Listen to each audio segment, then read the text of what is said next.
So, in short words, I will explain exactly why morality isn't objective. I'm looking in front of me because there's a mirror in front of me, okay, guys? I had to sneak into the bathroom to just make this quick video. So in my previous video, I addressed primarily, I think it was primarily divine command theory, and I explained through the for dilemma why it creates a tautology to say that goodness and God are interchangeable, and that somehow, God's nature just so happens to be, goodness just happens to be whatever God's nature just so happens to be. But a lot of theists don't make that presupposition. In fact, they make the claim that,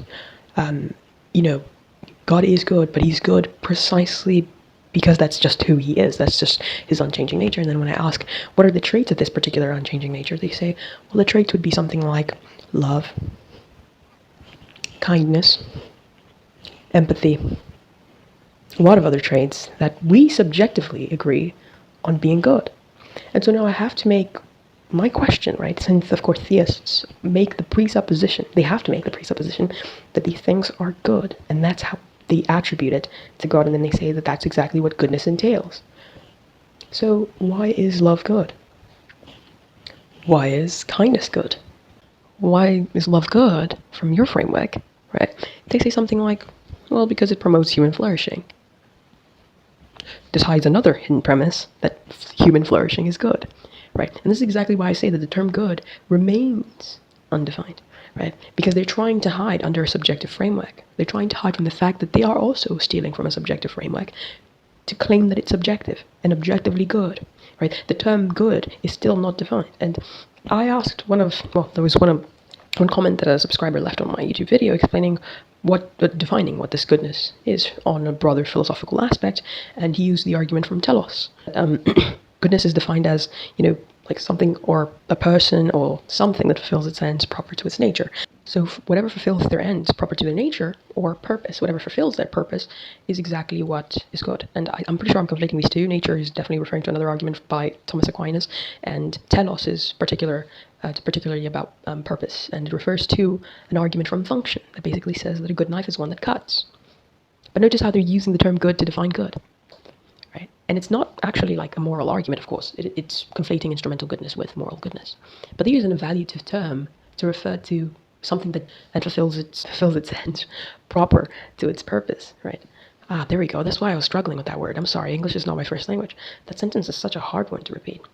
Fulfills their ends proper to their nature, fulfills their ends proper to their purpose. Notice how they're using the term good. They're smuggling it in while trying to describe what goodness is. You can't use the term good, right? He says, a good knife is one that cuts. Well, if we're being technical here, I could just swap out the term good for sharp rather than good. This doesn't refer to the goodness that we are talking about. So continuing, right? They have to smuggle in the evaluative term, right? They're making their own judgment of what something good means.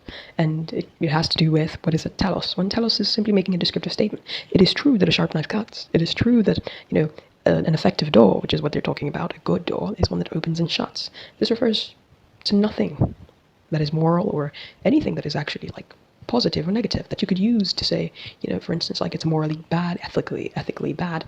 A good way to evaluate this is when you ask, is a good thief one that steals? And if they say yes, then it's not really a moral argument, it's about the skill, the function, the effectiveness by which something operates and does it successfully. You can't use those terms in there. So they smuggle in an evaluative term and then they compare this to moral goodness. It's not. There's another argument that I wanted to add here. So, second problem that I see, of course, with the objective framework that they like using all the time is Hume's famous is-ought problem. They still haven't solved it. Anytime that a moral realist tries to tell you that something is wrong, they're making an expression, of course, I'm an ethical emotivist, an expression of an emotion, and they're making an evaluative statement, right? While hiding it under, of course, descriptive language. So, for instance, they might say something like, well, I might ask you why it is wrong to murder. And they will say, well, that's unjustly taking a human life. The unjustly part is another evaluative statement, right? So they're making another judgment within the actual premise when I'm asking you why it's wrong, right? So Like, why would I not murder? And let's say they use like something like, well, because you're taking a human life, right? Let's just say they don't use the term unjustly, because unjustly is another judgment that they're making within the statement, right? Let's just say that you're just saying, because you're taking human life. Like, okay, sure, so what? Well, the human life does not belong to you. So what? God made the human life. So what? Right? You see? And that's where we struggle to find an argument that is not from a subjective framework, which is something like an emotive argument, which would be something like, well, that causes harm, that causes suffering. We don't like that. Right? It doesn't necessarily close Hume's gap, right? But that's exactly what we do all the time. You cannot logically derive an ought from an is statement. That's just logically impossible. A descriptive statement is just a descriptive statement. Like, sure, it is true objectively that, like, for instance, if a room is on fire, that I will die. But why ought I walk out of the room, right? And that's where a lot of people don't really have a basis for their argument that is objective. It has to be something like, well, it is on fire, you will feel pain, you will die, your parents will be sad, don't commit suicide. It's wrong to commit suicide because your parents will feel bad, the people around you will feel sad. An emotive argument. And it's also descriptive. It is true, in fact, that they're going to be sad. It is true, in fact, that this room is going to definitely hurt my skin and that I'm definitely going to die after burning in this fire. It's correct. So what? And that's the argument they always use to judge subjectivists. They say something like, well, you're not grounding it on anything objective, it's only your emotion. So if your emotions just so happen to change tomorrow to like something, right, then you would do what you like. You just so happen to dislike murder. That's all your argument against murder. It's that you dislike it. But let's apply it to their framework, right? For instance, they start using the if-then statements, right? They start using the, if you want human flourishing, then you should do, right? You should follow God's commands. You should be, if you want to live an eternal life, you should do that. It doesn't really follow. Isn't that just another subjective argument? Because what if I want to murder for fun? Because I get pleasure from that. Because I want an ultimate end that just so happens to be for my own purpose as well.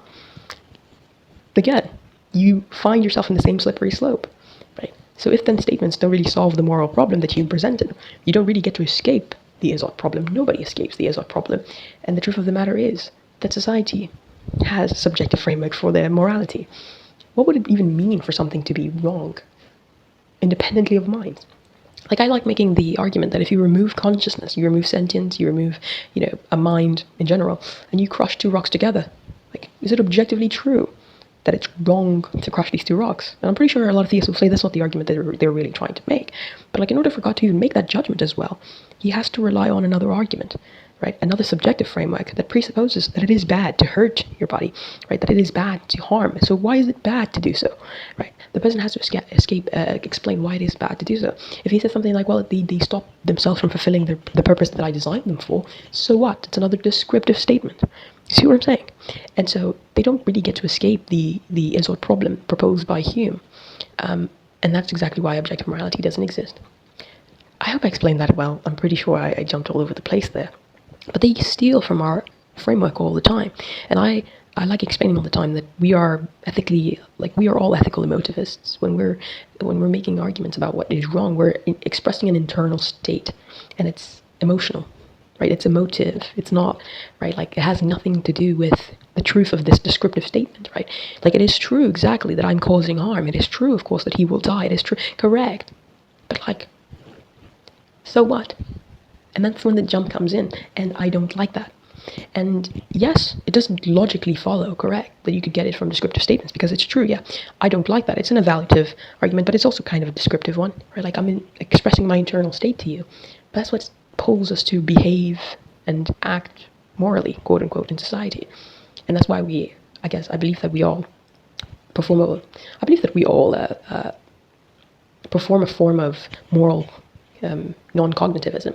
I believe that a lot of us don't like to hear that it is based on emotions, but you can't really make an argument for morality without emotions. There is no such thing as something being wrong. What is the term wrong referring to?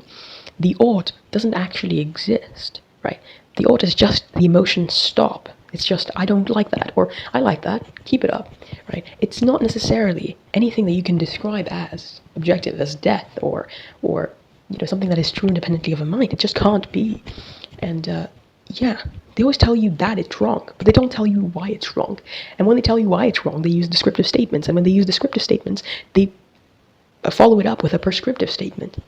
And they hide the emotive framework behind it, which is, we don't like that, we don't want that, that hurts, we don't like that it hurts. The kid suffers when you grape the kid, a woman suffers when you grape the kid. That is true. It's a descriptive statement. It's true. So what? Well, don't do it. You're commanding me to do something, right? Why shouldn't I do it? Because it causes harm. So what?